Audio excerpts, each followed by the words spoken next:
આ તો મારા મામાની નવી શોપનું ઓપનિંગ, એટલે ફટાફટ સવારે હું સૌથી પહેલા વહી આવું છું ત્યાં.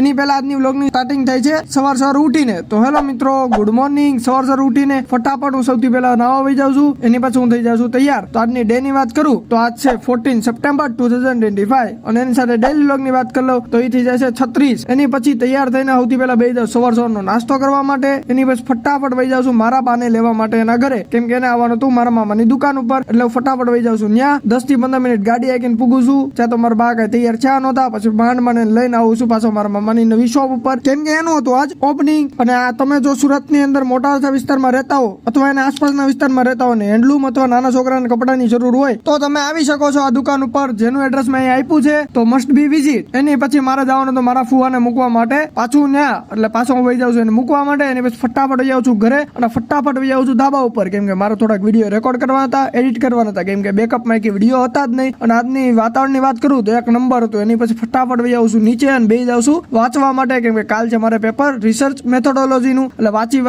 વાગી જાય સાંજના 7, એટલે બેસી જાઉં ફટાફટ સાંજની પૂજા કરવા માટે. એની પછી મારી બેનને ખાવું તો મંચુરિયમ, એટલે ફટાફટ આપણે લઈ આવી છીએ અને પછી અમે ત્રણે મંચુરિયમ ખાવી છીએ. એની પછી વાગી જાય સાંજના 9, એટલે પાછો બેસી જાઉં છું સાંજનું વાંચવા માટે. વાંચીને વાગી જાય સાંજના 10 ને સુવાનો ટાઈમ થઈ ગયો, એટલે આપણે સુઈ જાવી છીએ. જો આજનો વ્લોગ સારો લાગ્યો તો મારી channel subscribe, like, share, comment કરજો. ઇન્સ્ટાગ્રામ આઈડીને ફોલો કરી લેજો, એનું નામ અહીંયા લખીને આવે છે. તો must be follow and watch. તો ગુડ નાઇટ.